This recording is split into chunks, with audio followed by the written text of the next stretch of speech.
Welcome to Basic Brewing Radio for Thursday, July 12th, 2007. I'm James Spencer. Here at Basic Brewing Radio, we're all about home brewing. Well, this week, content that we gathered at the National Homebrewers Conference in Denver, Colorado. In this episode, we take a look at an experiment designed by John Palmer, author of How to Brew, evaluating how water pH affects certain beer styles. If you're new to home brewing or would like to get into the hobby for the first time, check out our website, basicbrewing.com, where you can find archives of our audio and video podcasts and our DVDs to walk you through the basic and more advanced brewing techniques. We got a lot of material, both audio and video, during our trip to Colorado, and I want to thank everybody who we interviewed out there. And over the coming weeks, you'll get to hear and see all that great stuff. And I want to give a special shout-out to Mike Lozano and Steve Oatley for shooting our stand-ups in our Basic Brewing video reports on Pro Night and Club Night. You know, sometimes you can't do everything yourself, and I appreciate the helping hands there. You'll hear Mike coming up in the next few weeks, by the way, in a special show on his mead-making efforts. He was kind enough to invite us into his home and feed us supper even, and then treat us to some wonderful meads. And you can check out the Brew Bubba's video podcast to see Steve Oatley's handiwork. Steve's a professional videographer working in Detroit. And he put together a good report for the Brew Bubbas on the National Homebrewing Conference, so be sure to check that out as well. Well, before we get into our main content this week, let's take a look into the mailbag. Matthew from Dowling, Michigan, writes about bottle bombs. He says, I write today because of an unfortunate surprise when I returned from the lake. I had bottled some root beer, and you can probably guess where the story goes. Matthew says, I was reminded of the video of your six-pack IPA. 24 bottles are now 12. All discussion I find on the internet or books about exploding bottles is that it's dangerous and how not to do it. So my question is, what to do once you have the possibility? I have the picture in my head of your safety glasses and bubble wrap. How extreme should I take it, or are the remaining bottles okay? Well, first off, Matthew, bottle bombs are a very serious matter. We joked around on the video podcast that you referred to about it, but it is very serious. I've had email from listeners who have been injured from shards of glass as their overcarbonated bottles burst in their hands or near them as they stood near the bottles. I wrote back and advised Matthew to quickly and carefully put his bottles on ice. I recommended that he use safety glasses and heavy gloves as he moved those bottles, because if half of those 24 bottles had already burst, then I'd call that a potentially hazardous condition. You know, chilling the bottles would hopefully stop the fermentation and perhaps prevent any of the others from exploding. To be extra safe, I advised Matthew to pop the tops on the remaining bottles after they've been chilled to release the pressure there. You know, making homemade root beer is tricky. When you're priming homebrewed beer, you're fermenting all the sugar out of the beer and then adding a very carefully measured amount of sugar for the yeast to eat in the bottle, providing the proper amount of carbonation. As you know, when yeast eats sugar, it makes alcohol, carbon dioxide, and a few other little small amounts of flavor compounds. But when you're making root beer, you have a ton of sugar in your bottles. And when you add yeast, you're essentially starting the timer on a bunch of little bombs if you're not careful and you just leave them alone. The trick is to let the yeast eat enough sugar so that you have carbonation, then stick the bottles in the fridge to stop the fermentation and stabilize those soft drinks. Now, if you wait too long, too much pressure builds up, and then boom, you can potentially get disaster. Now, I recently made a batch of root beer with my sons, and we used PET bottles, plastic bottles. And these are not only safer than glass if they burst, you can also check the status of your brews by squeezing the sides of the plastic bottles. Once they get tight, you can then start to cool them down and then check their carbonation levels kind of one by one. Depending on your preference for carbonation, it may take a few days after they initially get noticeably tight to the touch to get the carbonation level that you like. But the trick is not to forget them. and to check them every day. Very important. The only time I've had bottle bombs with my beer is when I was storing my homebrew in a closet off a small laundry room. The first summer after I started homebrewing, it got really hot in that room when that dryer was running, and it wasn't long until I found a sharp, sticky mess in that closet with bottles from one particular batch. And I quickly put that batch on ice and moved the rest of my beers to a cooler place in the house. By the way, Matthew wrote back with an update on his root beer bottle bombs. He says, no major issues with the overcarbonated root beer. Matthew says, I guess the high temperatures we've had contributed to the problem. I opened them with gloves while the bottles were in a covered trash can. Fizzy, but produced decent floats. Well, that's good to hear. I'm glad everything turned out okay.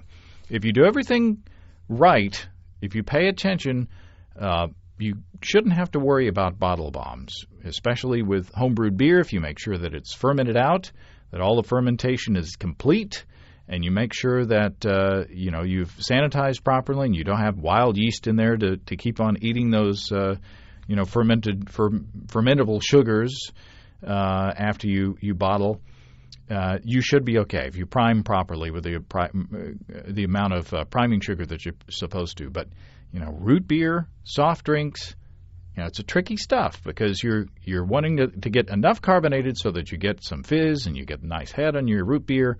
But, too much could be dangerous. I guess the safest way to do it is to make your root beer and keg it and force carbonate it with a tank of CO2. And that way you don't have to worry about overcarbonation from the yeast getting out of hand.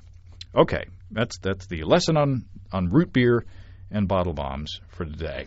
Dave from Burlington, Wisconsin writes, maybe I need to go back and review some of the brewery tours on the video podcasts, but a curiosity has been nagging me. I assume the large fermenters at the breweries use airlocks, but I can't say that I recall seeing them. Is it correct that the breweries' fermenters have airlocks? And if so, could you capture a photo of one to place on the site or highlight one during a future brewery video tour?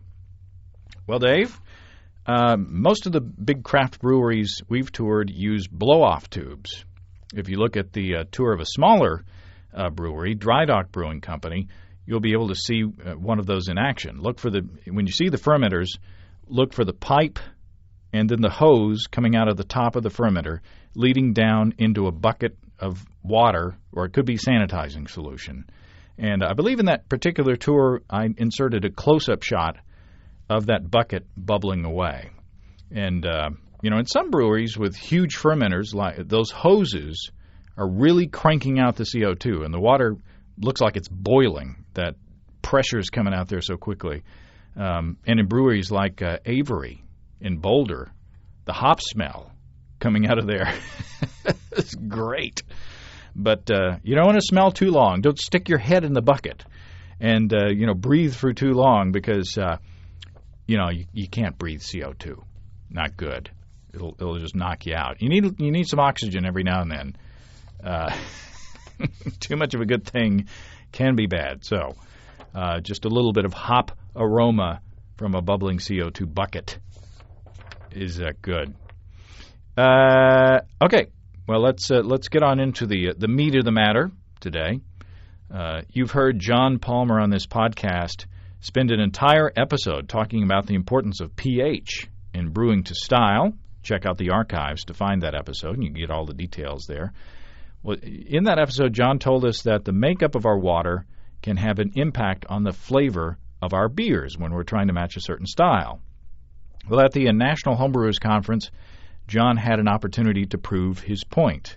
And with the help of two brewers from the Keg Ran Out Club, Rick Bobbitt and Scott Jackson, John matched and mismatched water and styles.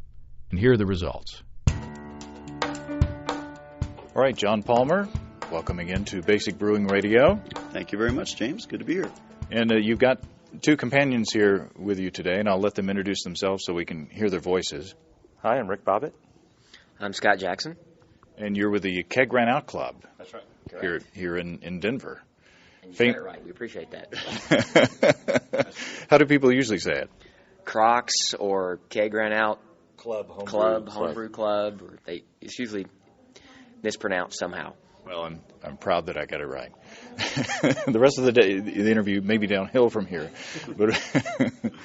but you guys work together to put together a presentation on pH, and we've done a whole show on pH, and this was kind of your chance this was your pudding to prove what you've been saying. Yeah.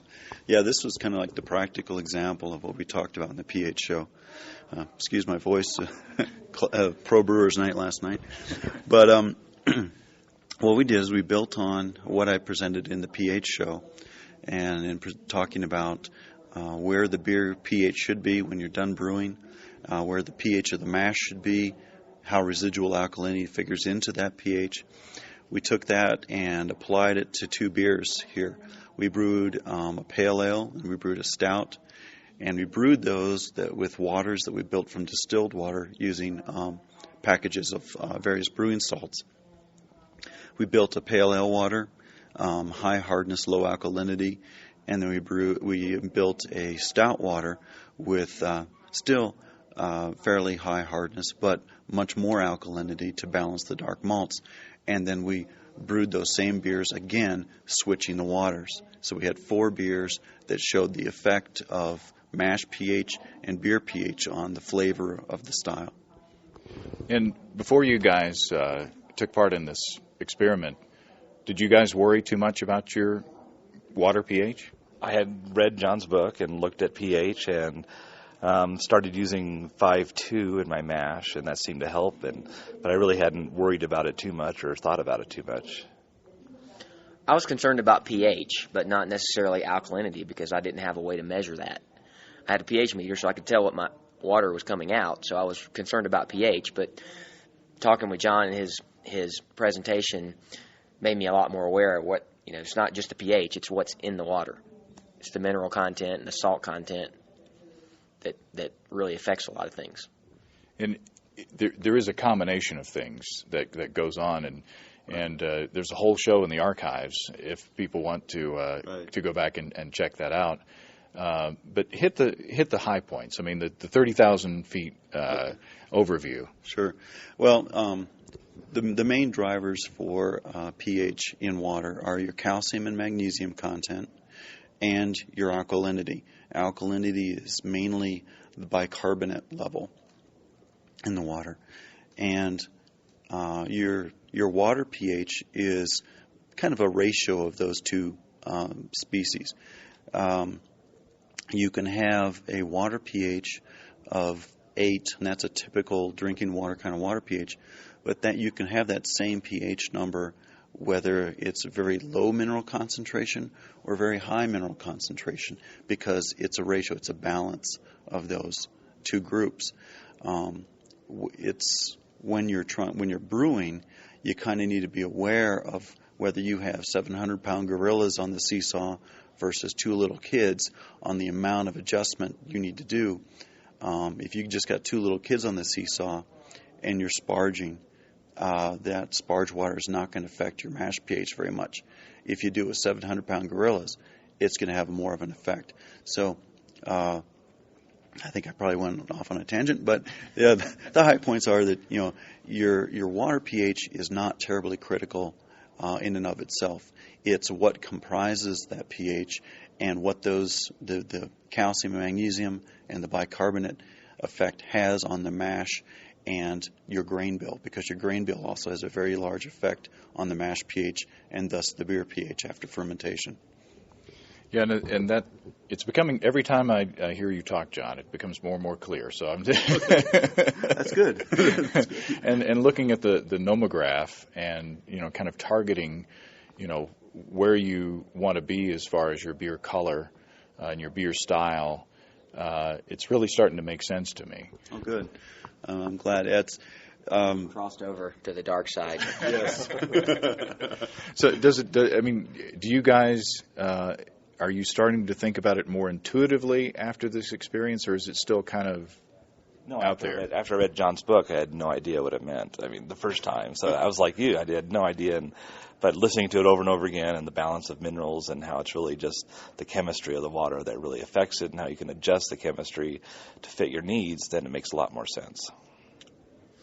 And the key is knowing what water you have to begin with, because it doesn't make any sense to be adjusting your water when you don't know what it is to begin with. So and getting the water reports from the city don't help. You actually need to get your water tested to tell you what's in it. Yeah, that's very true. You can get your water report from the city, and that can give you a good jumping off point. But very often those water reports from the city are an annual average. And so depending on your aquifer source, a lot of cities, will pull from the river this time of year, pull from wells that time of the year, and the water will change. And yet the annual water report would reflect the average of those two sources.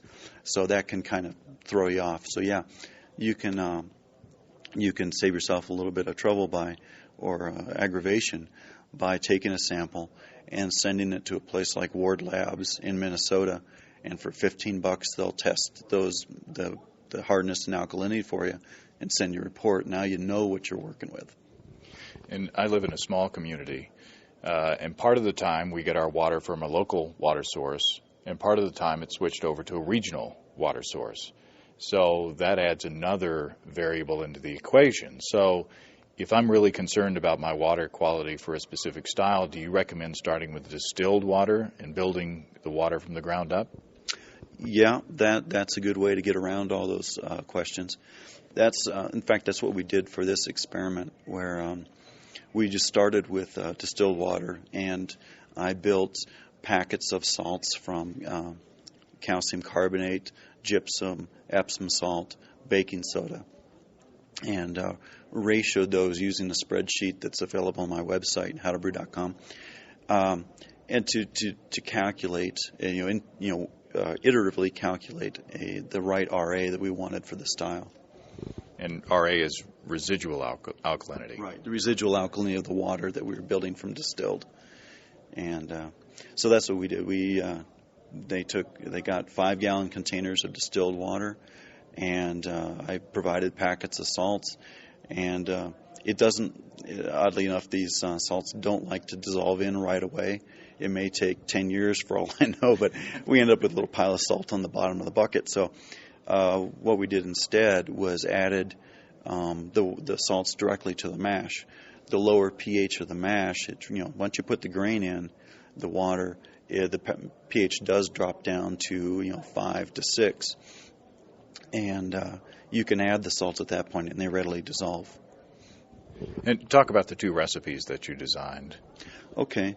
We did a pale ale, which was about 7.5 pounds of Turo, 2.5 pounds of Vienna, a pound of Carapils, and a half pound of Crystal 40. We gave it a 60-30-15 hopping schedule with Horizon, Amarillo, and Willamette. This pale ale had IBUs of about 40 and original gravity of about 1050. The stout was a sweet stout type style, but I did kick up the roast content a little bit to help to emphasize the effect. Again, it was about a 1050 beer. The IBUs on this were about 35, I believe. I used only 2 hop additions, 60 minutes and 15 minutes with Challenger and Willamette again, I think. And the grain bill for that was much more complex. Again, about, 6 pounds of Turo, pound of roast barley, half pounds of black malt, special roast from Brice, dark chocolate from Brice, and pound of Carapils again, and then 2 half pounds of Crystal 40 and Crystal 80. So ended up with a sweet stout that actually kind of fermented out a little bit drier, not quite so much residual sweetness. Again, I wanted to emphasize the dark malt character of the beers, and so that people could readily taste the difference. from a small sample. And I think in the stout situation, it was much more noticeable. There's a much more difference in the astringency character of the beer between the stout brewed with the pale ale water and the stout brewed with the stout water. And Andy Sparks just walked in. He just came in from a session, and I want to get Andy's input on the tasting. We're just talking about the process and what the experiment is, and we're just almost getting to the tasting parts. But were there any surprises in the brewing sessions? Anything that was out of the ordinary, other than the tasting the finished product? Right, in the brewing of it, the whole key was to keep the water the only difference between the two batches. So we had to strike at the same mash temperature, sparge at the same amount of water, use exactly the same temperatures. And even though, like on my stout, I hit really high, like 156 on the first batch, I had to do exactly the same on the second batch. So the whole goal was to brew them exactly the same, and I even did them in cereal. I was boiling the first batch, I was mashing the second batch, and we're taking readings of pH and temperature all through it to make sure everything was kept the same. So the brewing went pretty smoothly, really. Yeah, the surprise for me was I thought going into it that the pH would pretty much balance itself after fermentation, because when the yeast do their chemistry, and I thought it would be the same, but they weren't. They were still different pH after fermentation. And that struck me as something I didn't think about beforehand. And let's talk about the tasting. Are we ready to talk about the tasting? Sure. Andy, for the pale ale, between the pale ale brewed with the pale ale water and the pale ale brewed with the stout water, what was your opinion? Well, the first one we tried was the one that was the correct one with the pale ale water. And I thought it was nice and clean. It had a nice hop aroma to it.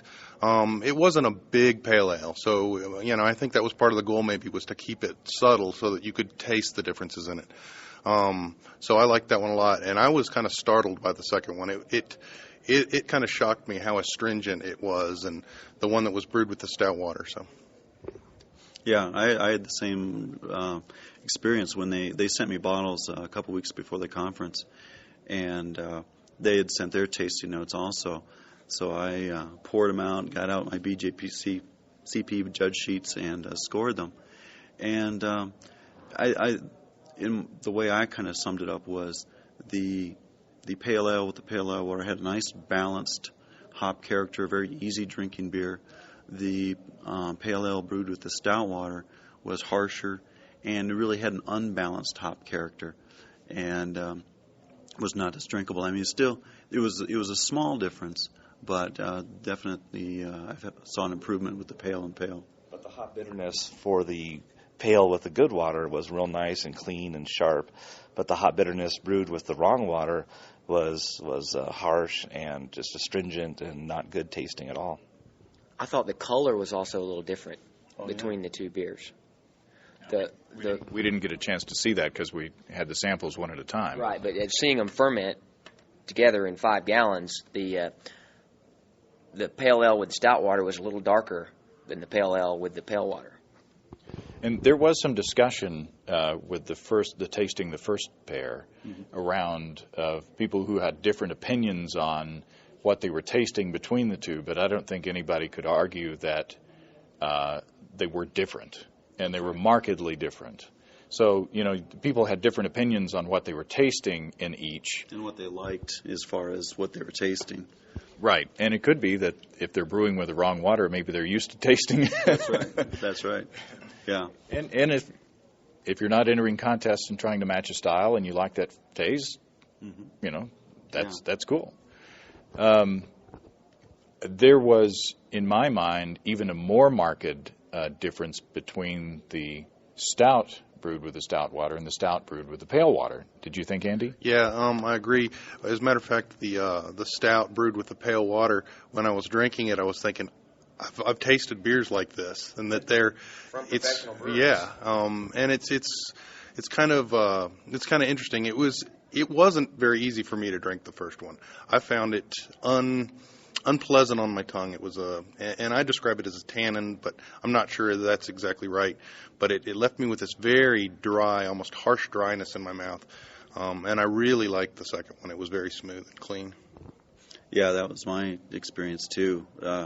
I tasted the first beer, and I tasted, like a beer that I've drank so many times from commercial breweries, and it had like a one-dimensional roastiness to it. It wasn't terrible, but it was like many beers I've had before, and it's like, well, dark beer. I want something a little lighter, something not so roast. And with the second beer, to me, had a much lighter taste, a lot more complex taste. I got some smokiness. I got some coffee, chocolate, a little dark sugar. I mean, there's a much more dimension to the flavor on this stout brewed with the stout water. And Scott, the stout brewed with the pale water, I thought was very thin in that the flavor disappeared instantly.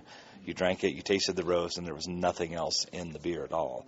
Whereas the stout brewed with the stout water, you put it in your mouth and drank it, and it was creamy, and you could taste all these different flavors floating around in there. And like Andy said, the first one I found almost undrinkable, really. Yeah, I found the same way with the stout and the pale. I especially thought brought out the maltiness of the beer along with the hops, whereas the pale ale with the stout water was just kind of thin and didn't have a lot of dimension to it.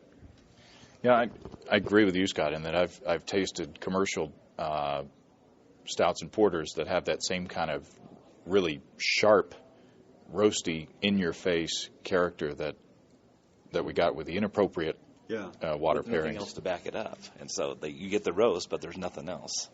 Yeah, and I've liked those beers. They were drinkable, but compared against brewing with water that is tailored to that style, there was a marked difference. And I think among the vocal people surrounding me, there was more of a consensus with that pairing. Yeah, I think the difference was much more evident with the stouts, and I think it's just because of what we're drinking these days. We're drinking a lot of aggressively hopped pale ales and IPAs, and so you tend to set that amount of bitterness aside to some degree. Whereas with the stout, I think there's much more of a difference in terms of the acridness of the stout brewed with the pale ale water versus the creaminess and evident complexity of the stout brewed with the stout water. And another interesting thing with the stout test that you couldn't see in there was the stout brewed with the stout water had a nice creamy head, and it lasted.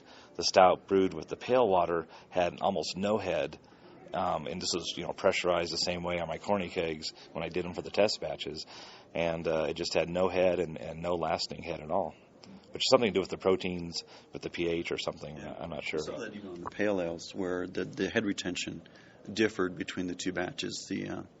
It lasted the longest with the pale water. You saw that too. Yeah. There's a reason why there are classic styles developed in classic cities, because their water was best suited to brew what they're brewing. Yep, and it made the beer come out right, visually, taste wise, and everything. One of the things that I thought was interesting was that if you were to submit those two, what they were basically stouts, you called them a sweet stout. They weren't super sweet, but if you submitted those into a sweet stout category, one would have probably got marked, this is more of a dry stout. This is, whereas the one that was brewed with the right water had that, even though it wasn't very sweet, didn't have a lot of residual sweetness left, the creaminess and the smoothness of it and the balancedness of it lent that sweetness to the beer. And I thought it would have been scored much higher, and wouldn't have been basically said, no, that's too dry for this style. Yeah, not to style, yeah. So conclusions. I mean, it seems like the evidence that John seems to know what he's talking about, and not only does it sound like he knows what he's talking about, but actual evidence backs him up on that. I think with how John presents his book and his website and his presentations, that brewers need to pay attention to their water, and a lot of people don't want to deal with it, but a little bit of change can make a marked difference in the flavor of your beers. Yeah, for me too. It's not only the pH, it's the mineral content, the salt content in the water. Look at what's in there and adjust your water to brew what you want to brew. I mean, you can adjust your water to be anything, almost, but you got to know what you start with. Yeah. I talk about being the final frontier. You can brew without this knowledge, but once you brew with the knowledge, you can take what is a mediocre beer and make it, exactly what you wanted, what you were hoping to achieve. And it made a real big difference in my brewing. Get to know your nomograph. Yeah. Well, let me hammer home one final point that I made in the presentation, is that the nomograph is designed to calculate residual alkalinity, and from that alkalinity suggest a beer color that will combine with that alkalinity to get you your optimum mash pH and beer pH. People have looked at the nomograph and looked at the color scale and said, oh, if I want to brew a dark beer, I need a mash pH of 6. No, that's not what you need. You always need a mash pH of 5.4 to 5.8 or very close to that for best performance. In the case of a high residual alkalinity water, if you mashed in with a high residual alkalinity water, pale malt or base malt only, you would probably get a mash pH of 6 rather than the 5.4 to 5.8. That's how that pH scale across there corresponding to residual alkalinity works. But it should be used to determine your water's residual alkalinity or the residual alkalinity of a water you're building, and thereby suggest a range of beer color that is suited for that water. So maybe don't try to fight what you've got. Yeah, in general, I think that's the way to go. I mean, especially if you don't know what you're starting with. Don't try to, I got to add, tablespoons of this salt and that salt, or I'll buy this Burton salt packet, dump it in, and brew if you don't know what you're starting out with.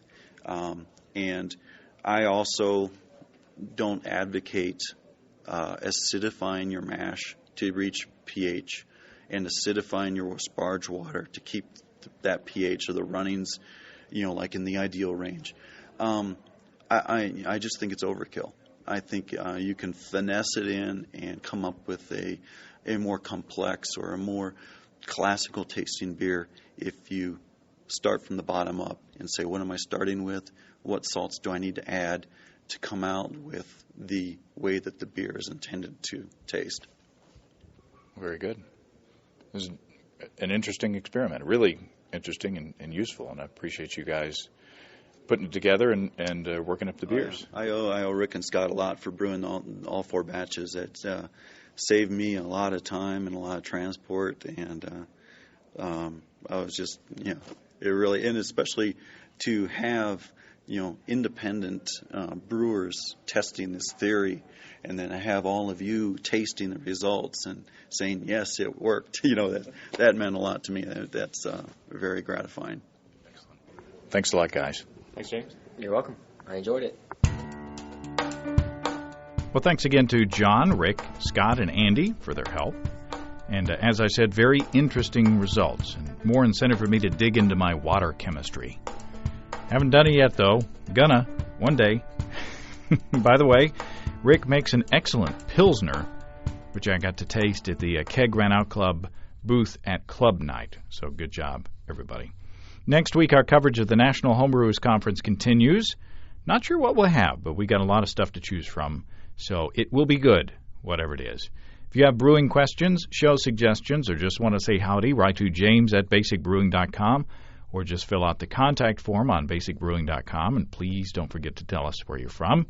And while you're on our site, you can check out our online shop, where you can find great pricing on our DVDs and a combo deal to save you even more.